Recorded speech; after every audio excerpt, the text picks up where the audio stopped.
Kepada Sultan Alam Shah, Ambo Sultan Perpatiah, sampaikanlah. Sungguh pun Sultan Alam Shah surang nan tembau, nan sarapik nulah pihak silang bapangka, karajo nan berpokok, pengatua suku koto tempat ambo mantakan buah kebenaran. Adapun buah kebenaran nan nio kami sampaikan kepada Sultan Alam Shah, detih pinta karajo silang bapangka karajo nan pokok, yualah samparono sampai.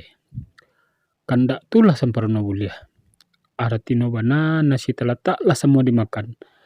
Ayat baisilah semua diminum. Kok makan tulah tibo dinang kenyang. Kok minum tulah tibo dinang sajua.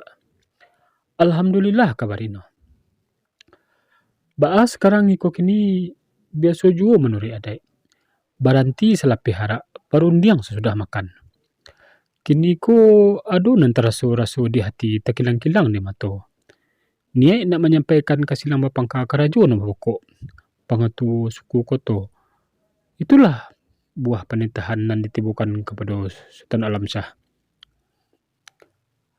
Allah sampai itu Sultan Perpatiah. Saya kira-kira Allah Sultan Alam Shah. Sepanjang buah kebenaran dari Sultan Perpatiah tadi, ialah berpakai dalam adai. Alah terlingkar di pusako. Siangkanlah bahari, terangkanlah bak bulan. Boleh katu dapik di bawah bayo kan ini mamak pengatu di siko.